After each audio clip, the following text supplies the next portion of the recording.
Hi, everybody. My name is Elle, and I host a podcast about language and culture called Speaking Tongues. Today, I want to show you this quick video I filmed while making a classic Jamaican ackee and saltfish recipe. If you're new to this channel, welcome. I hope you subscribe to stick around for more videos and content about language, food, and culture from all around the world. Well, let me get this out of the way.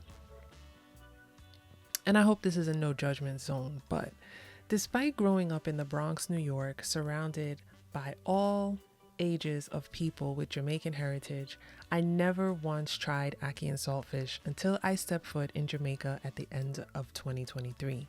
Wait a minute, lies. That's not true. I did try it once early in 2023 in Flatbush, but it was only a bite and it was the middle of the afternoon, so it didn't count. And it didn't count because ackee and saltfish is not only the national dish of Jamaica, but it's also a breakfast food. In my short time in Ocho Rios, Jamaica, I ate heaps of it every morning. And if you ask me, it's one of my favorite breakfast foods next to a bowl of Egyptian fool or a bowl of Bahamian stew conch and grits. I love a savory breakfast so much more than a sweet breakfast. And I also hate eating eggs, and whenever I do eat them, it's with reluctance. But I don't want to force myself to eat cereal or muffins just because I'm hungry in the morning. So finding ackee and saltfish has been such a blessing for me. If you're like me and you also love a savory breakfast, go ahead and give this video a thumbs up and subscribe to this channel because I'm working on more cooking videos inspired by the conversations I have with guests on my podcast, Speaking Tongues. Speaking Tongues is a weekly conversational podcast celebrating languages and cultures all around the world and uplifting marginalized voices and communities. You'll find conversations with people from Australia to Zimbabwe, speaking languages from Albanian to Zulu. So I decided to make ackee and saltfish at home from scratch, and truly this was one of my biggest swashbuckling kitchen adventures to date. Prepping all of the veggies for this looks like a lot, but truthfully, if I'm in the right mood, chopping can be really therapeutic.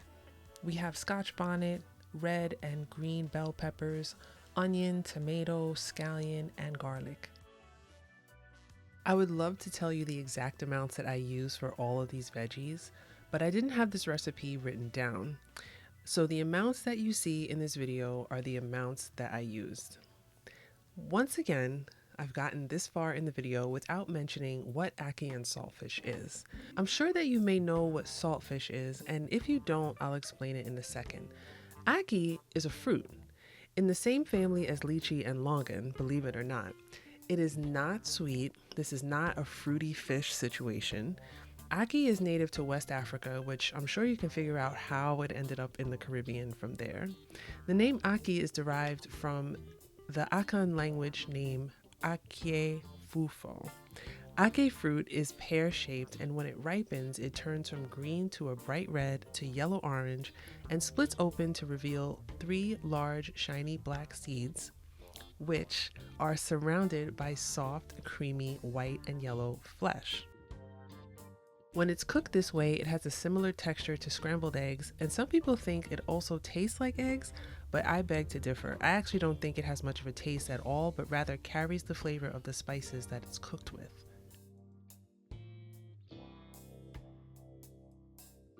And saltfish is actually salted cod because in the Caribbean, when they had to store fish for long periods of time, it was difficult to do so when it was fresh. So they started to use the method of salting the fish in order to preserve it for longer and make sure that their food wasn't going bad before they had a chance to eat it. I still can't believe the size of this giant piece of salt cod. I never knew what salted cod looked like and was surprised that it was this big, but as impressed as I was with the size, I was truly put off by its smell, which honestly, I don't like to yuck anyone's yum, but fermented fish is a very strong smell that I wasn't used to at all. And fermented may not be the right word, but I wasn't used to it. Preserved seafood, I was not used to that smell, but it's okay. I got over it because there was a lot of work to be done. The most time consuming part of this actually was taking the bones out of the fish and trying to get as much of the flesh as possible. But luckily the fish was coming off in bite-sized pieces, which is exactly what we needed for this dish. I realized after the fact of making this video that I did not show the full piece of saltfish before taking it apart. My bad. I just took it out of the bag and got to business. But this piece of saltfish was given to us by my boyfriend's Jamaican father. I didn't ask him where he bought it, but I'm sure that it's readily available in any Caribbean grocery. Let me know in the comments if there is any better way to debone this fish so that I'll know how to do it better the next time.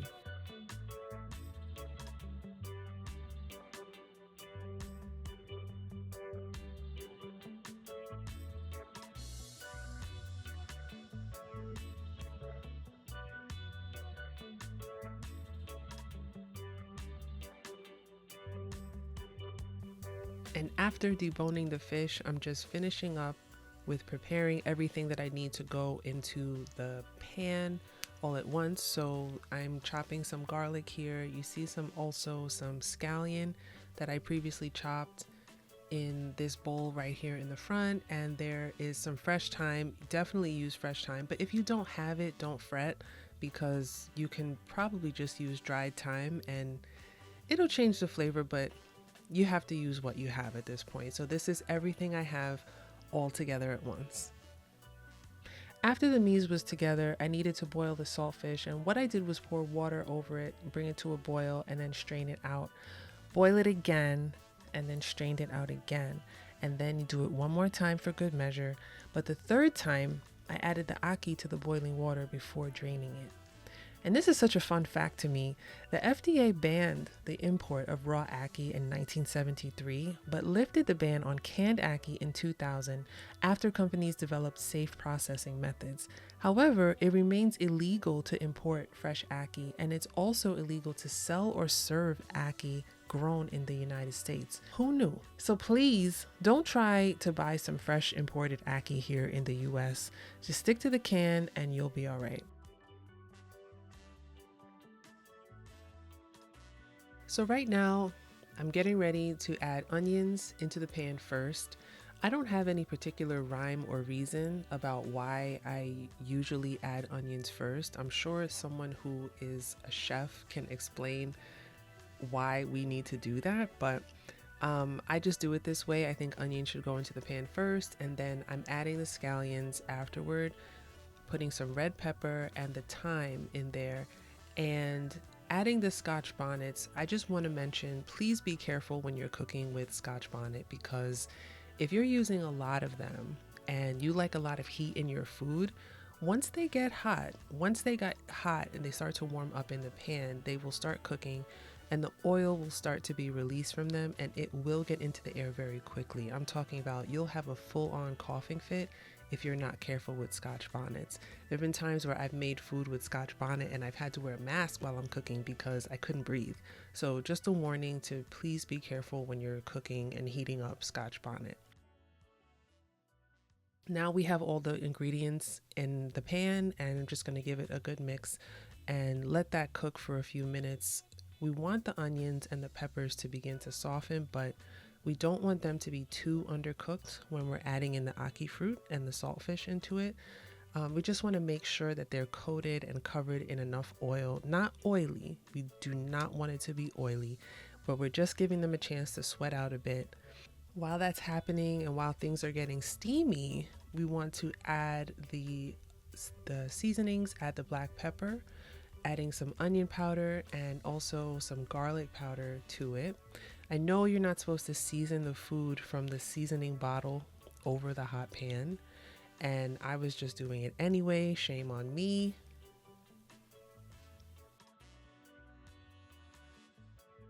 I'm giving it another mix and giving it an opportunity to cook down, covering it so that it will cook down a little faster, because we're making this in the evening and it's already getting late.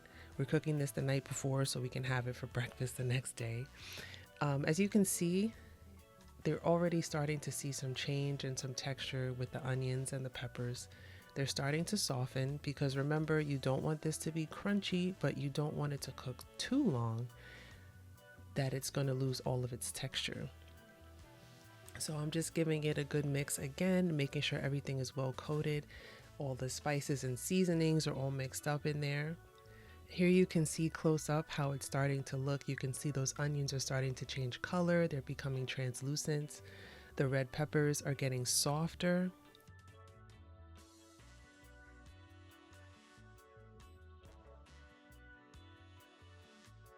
So now I'm adding the ackee and saltfish that we previously cooked on the side. Sorry guys, I'm left-handed, so this is why you're seeing the bottom of my strainer as I'm mixing it in. Next time I will try to find a better camera angle, but I'm giving it a good mix, and this is the biggest pan that I have that will hold everything. So I'm making a little bit of a mess. It's not the prettiest thing. I definitely had to clean the stove completely right after making this.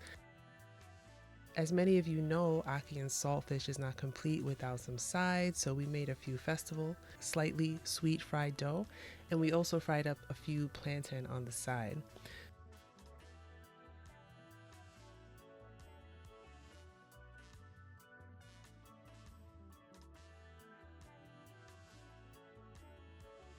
So there you can see the mess that I made, but that's the ackee and saltfish mixed together. I'm just hitting it again with a little more black pepper and some seasoning. We're gonna mix it up again, and I'm left-handed, so that's why you're seeing the side of my hand. But you know, this doesn't have to cook for very long because again, the ackee is already soft and the saltfish has already softened from the boiling process. So you don't want it to be too much falling apart.